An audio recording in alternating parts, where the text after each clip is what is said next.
Hello, and welcome back to My Life in Film. And today we've hit the year 2001.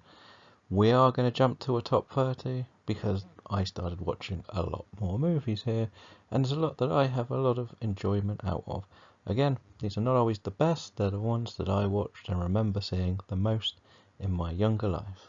So, number 30 is Mimic 2. One of the strangest selections that I've done yet, which is very odd to say, but for some reason Mimic 2 is the one that stuck with me most out of the Mimic trilogy. I know the movie is nowhere near as high a standard, but some of the sequences are the ones I remember the most, with the idea it being in a high school or school, dealing with the creatures coming through, searching for them. And for some reason, this one stuck with me more than the first one, even though I know it's not as good a movie. I think it does have some very good moments, though. So, it's in at number 30.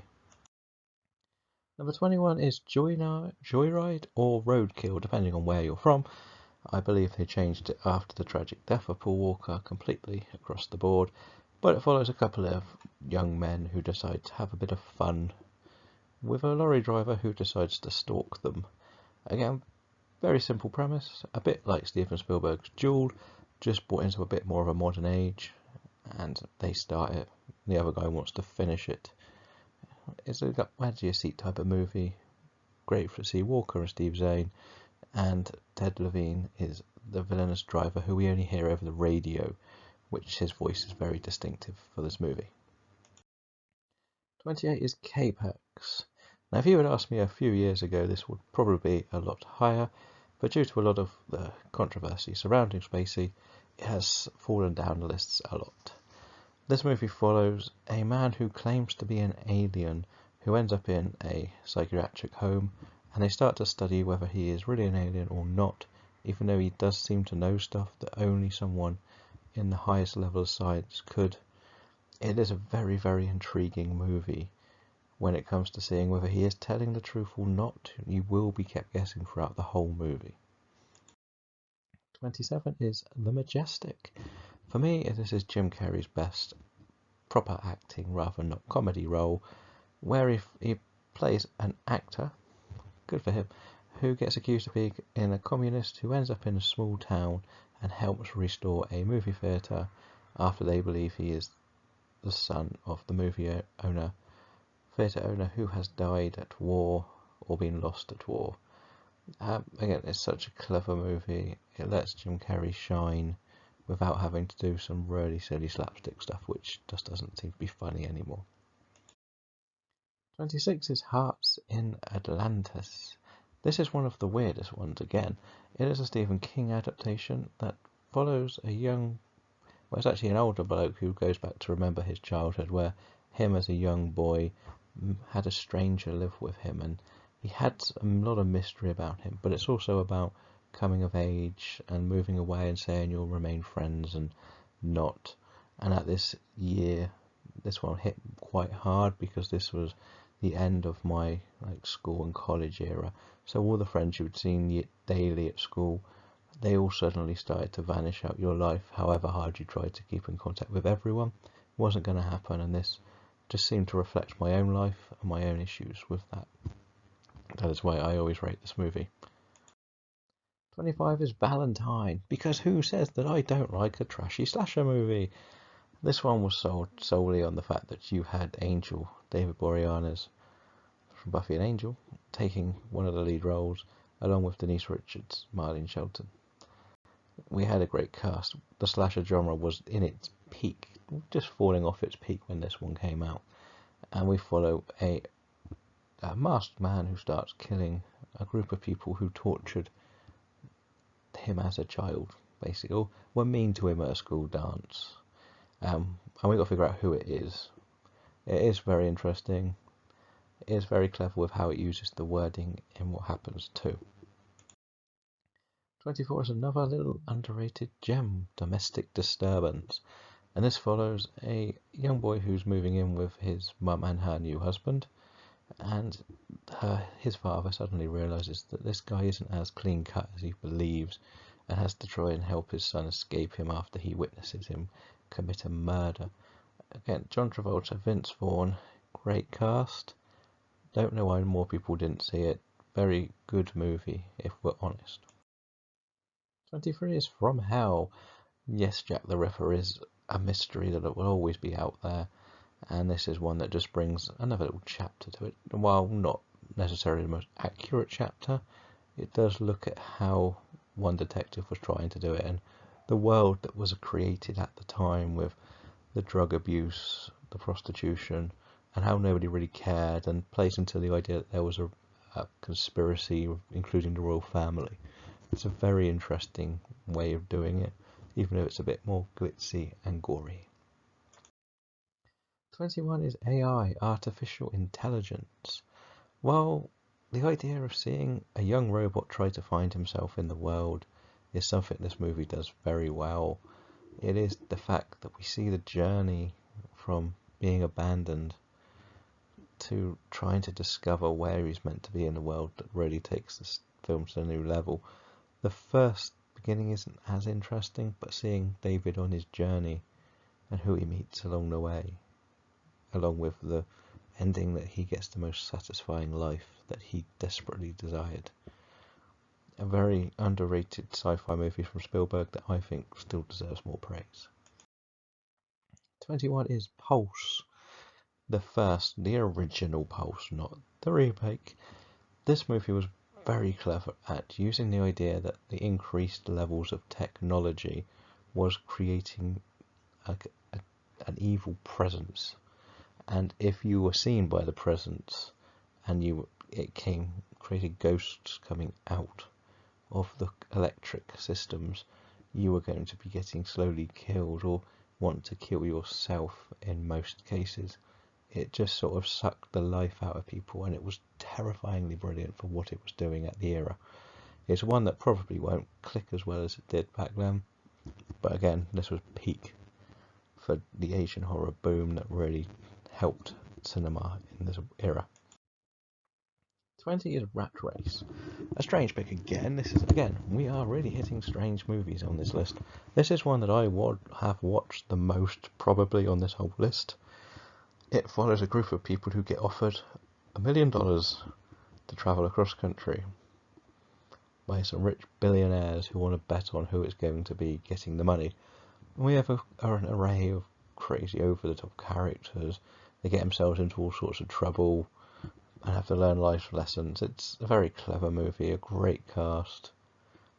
Not as highly rated as most people think, because it can be a bit silly at times. But for what it was trying to do, it got a lot of screen time for each character. 19 is A Beautiful Mind. Finally, one of the more sane movies on my list. Following the genius that he was, and how he got caught up in a world of not knowing what was real and what wasn't, the brilliance behind the mind. Russell Crowe shines with Jennifer Connelly and Ed Harris. This is what we want to see when we watch a proper biopic of John Nash. Definitely one to check out, even if certain things have been asked and proven not to be as accurate as the movie depicts. Moe Holland Drive. We hit another one that's a bit crazy here, but one people like the craziness about. And in this one we get to see a lot of stories going on. They do intertwine, and the least you know, the better going into this one, but just know for sure you will not understand what happens at the end of this movie first time. Lara Croft Tomb Raider. Back when the video game genre just really wasn't kicking off very well, Tomb Raider came along and started it well. When you have to think about what Lara Croft looked like on the video games, Angelina Jolie was the perfect choice. And the first one is actually a lot of fun. It's not quite Indiana levels, but still you can have a lot of fun with a Tomb Raider here. Smart, sexy, and kick-ass. That's all we ask for. 16 is Shallow in Soccer. Yes, we went for a weird one. Again, I might just call this My Life in 2001 weird. But Shallow in Soccer follows someone who was amazing at football kung fu, and they have massive football matches with kung fu moves that can kick the ball so hard it will almost kill people. I just love this movie for its craziness. It doesn't hold back. It is one that fits the comedy sports genre perfectly. So, 15, oh, it's the ones I haven't seen. First, and that is Itchy the Killer. Never really going to probably watch it. I don't know if I want to see the violence it's meant to have.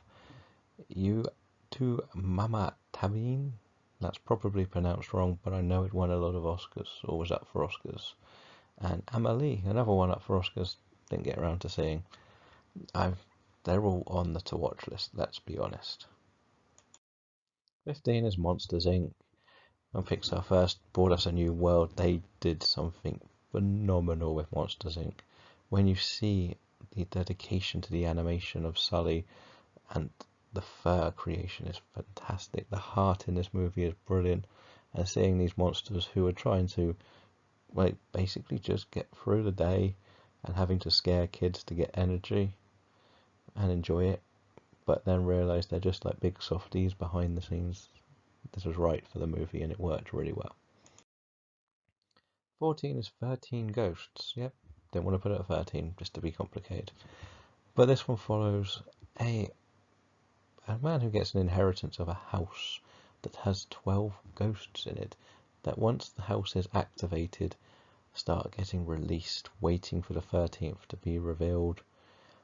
And what we follow here is we have the world's most terrifying ghost put in the glass house, and a family that can only see them with special goggles. How this worked really well for the time. It had some genuine scares. It's what you would call a bit of a trashy horror, but it's fun. It's perfect for what you want. If you just want to watch a lot of jump scares and monstrous figures, definitely one to watch. 13 is Jason X. Yeah, we always talk about my love of trashy horror movies, and Jason X is the trashiest of trashy slasher movies you're ever going to see. It is Jason in space, turned into Mecha Jason. What more do you want? This has one of the greatest slasher kills you'll ever see with the nitrous oxide, and I don't know what else to say. It's just one you can love, just because it's so over the top and crazy. 12 is Lord of the Rings, Fellowship of the Ring. Now here we get to the controversial stages of my lists. This is my favourite Lord of the Rings movie, and that is because I like the partnerships of everyone getting together for this journey. It shows what it will be like, how big it's going to be. I was happy to watch the extended cut of this one. Didn't care. When we get later, we're going to get more controversy. But this is my favourite, and one I can watch again. 11 is Shrek. Yeah, an animated one that just worked, where an ogre has to rescue a princess with a donkey. Yeah, nothing really over the top here, but it worked. Mike Myers was just about bearable back in, and we can enjoy Shrek. 10 is American Pie 2. A bit like what we had with Harps and Atlantis. This felt like the last summer you had with your main friends. This one reflected what it would be like as well, so it hit home for me. I do think this is probably the best American Pie, and well, yeah, it's just one where it's all about moving on with life. Number 9 is The Others, a horror movie with a big twist that makes everything you watch need to be reanalyzed. Nicole Kidman shines. We have so much mystery to go on here, and some genuinely good scares. Number 8 is Rush Hour 2. I like watching Jackie Chan and Chris Tucker. I can watch them do their silly comedy stick. The fact that we take this one to China adds to the comedy, because Chris Tucker's now the fish out of water, getting himself in trouble all the time with talking too much, rather than Jackie Chan fighting too much. It is fun. They have excellent chemistry. No one's ever going to question that. Number 7 is Donnie Darko. Now this is one of the strangest ones, because this would never have made any of my lists if I had never rewatched it. I really didn't like it first time, but for some reason I got drawn back to it, and ever since then it's become one of my all-time favourite movies. Strange that it's only at number 7, but 2001 had some interesting films out. film I didn't enjoy was Blow. There wasn't too many I've seen I don't really like from this year. They're cutting it down to 30 was hard enough, but this was probably the only one I didn't really like. Number 6 is Spirited Away. What more can you say with the movie that truly put Ghibli on the map for the global audience? I know they were well established before this, but this one won the Oscar, which none of the others had done. People started turning their heads and going, we should see what these Ghibli movies are. So it deserves a lot of praise just on that. And it, again, inside the film, it's such a creative process. Disturbingly good with certain scenes and doesn't hold back with anything. Number 5 is Ocean's 11. I still enjoy this movie. It has a lot of fun in it. It's a heist movie about getting even with a casino owner. Nothing much more to that. We have all we need, and a great cast. We have an A-list cast really here, but they all work well. They have great chemistry, and by the end of this movie, you'll want to see more. Number 4 is Evolution. One of my stranger picks again, but one I watched the most. The whole sequence with the flying the suit will never be forgotten, but the creations in this movie are amazing, where we have the idea of a meteor coming to life slowly, and the guy who discovers it trying to fight back to get it while the government are trying to destroy it and only causing more problems. A bit like real life. Number 3 is Frailty. One of the movies that really did get underrated for this year. No one really talked about it when it came out, but they do now. And it follows two brothers, well, one man who remembers his childhood of two brothers who were being raised by a religious father who may have had a very dark side to them and driven them to things they shouldn't have been doing. It is very disturbing when you see Bill Paxton and Matthew McConaughey's performances in this movie. Number 2 is The Mummy Returns. Yes, again, I like my big damn action movies, and The Mummy Returns just as fun as the first one, with a bigger overall storyline. And add in the Scorpion King, bar the final sequence, which was dreadful. This was still very, very enjoyable. And number 1 is The Devil's Backbone. This is the Guillermo del Toro movie that I could watch again and again. It is one of the most haunting ghost stories you'll ever see, about an orphan who gets put in an orphanage, of course, during, I believe it was the Civil War, Spanish Civil War, rather than the World Wars. But there's a ghost that haunts them that has a story to tell, and he has to follow the clues and learn the horrors of this orphanage. And it's just one that has a great story, has a great punch to what happens in the story now. One that we could all be watching and appreciating. So that's my list for my life in film in 2001. What are some of your favourite movies from the year 2001? Leave them in the comments below, and thank you all for watching. Goodbye.